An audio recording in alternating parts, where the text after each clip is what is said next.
Bonjour à tous, Simon Vesperini. Je sais que j'ai été silencieux, absent pendant un long moment. La dernière fois où je vous ai parlé, la dernière fois où on s'est vu d'une manière, vous m'avez vu surtout vous, eh bien j'étais en retraite, en repos dans le nord du Bélarus. Je ne suis pas resté très longtemps, hein, j'ai dû rester une semaine, et puis après retour à Minsk. J'ai été silencieux depuis parce que j'ai bossé sur deux grands projets que j'ai engagés il y a un an en arrière. Et ces deux grands projets, bien, je vais les lancer, les dévoiler d'ici quelques jours. Ils sont tout à fait en lien avec les vidéos que vous regardez ici sur cette chaîne. Et ils ont pour objectif, l'un, de vous aider à vendre de l'immobilier vous-même. Vous me direz, mais t'es agent immobilier, tu veux qu'on vende sans le concours d'une agence immobilière? Oui, je veux, oui.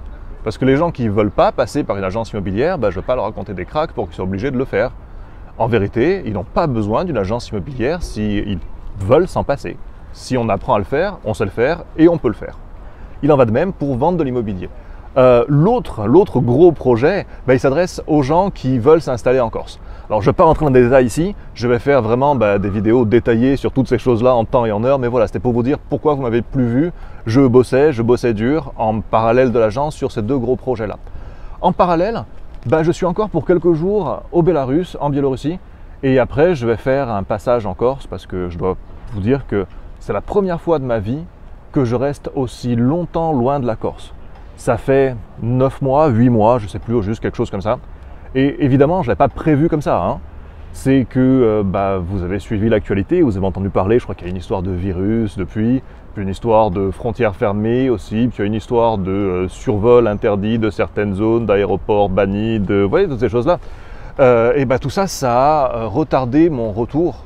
À la base, il faut le savoir, hein, je suis venu au Bélarus pour 30 jours.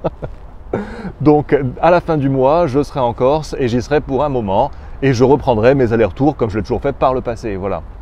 Je ne vous cache pas que je suis légèrement, mais un petit peu inquiet quand même de rentrer en Europe, en France, en Corse, parce que sincèrement, je me suis un petit peu coupé de l'actualité, vous savez, très, très quotidienne. Et je ne sais pas comment est l'ambiance là-bas. À chaque fois, j'entends parler de choses qui ici ne nous intéressent pas franchement. Vous savez, les lois qui changent, les restrictions qui sont modifiées, les passes sanitaires. Évidemment, je me suis tenu un peu informé. Mais je ne sais pas quelle est l'ambiance sur place, je ne sais pas à quel point on va m'embêter. Parce qu'il faut savoir qu'au Bélarus, on n'a pas accès aux vaccins, les vaccins des gentils, les bons vaccins, les vaccins des Américains. Donc même si j'avais voulu le faire, je n'aurais pas pu faire ici les bons vaccins, les vaccins qui sont reconnus en France et en Europe. Donc je ne sais pas si on va embêter avec ça, l'avenir nous le dira.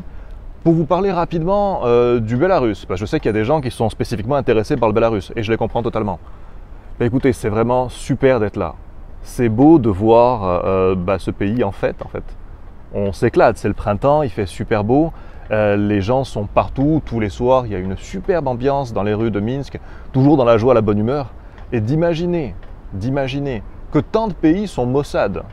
Parce qu'on s'inquiète des restrictions, est-ce que je vais pouvoir faire ci, est-ce que je vais pouvoir faire ça, on a peur de l'avenir, on a peur pour un tas de choses, et souvent avec des raisons. Hein. Ici, on se prend des sanctions quasiment sans précédent pour un pays dans le monde, hein, parce que les sanctions, je trouve, sont vraiment dures par rapport à ce qui s'est passé. On n'a pas fait autant à l'Allemagne dans les années 30 au siècle dernier, hein, pour donner un exemple.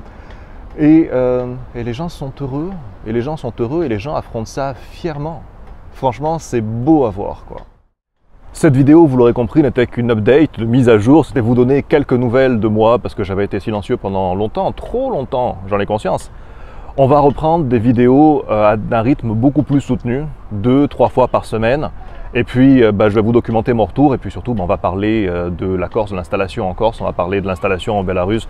On va parler de techniques immobilières. Tous ces trucs qui sont mes trucs, hein, qui me plaisent et que je vais être vraiment heureux d'aborder à nouveau avec vous. Donc, ne les ratez pas. Inscrivez-vous à mes contacts privés, toujours actifs. Et d'ailleurs, pendant que j'étais pas là, pendant que j'étais silencieux, plein d'entre vous m'ont rejoint. Merci beaucoup, ça me fait plaisir puisque là, ça va commencer à bouger réellement. Donc pour ce faire, vous cliquez dans le lien qui est sous cette vidéo. Stay tuned, as they say. Ciao, à plus.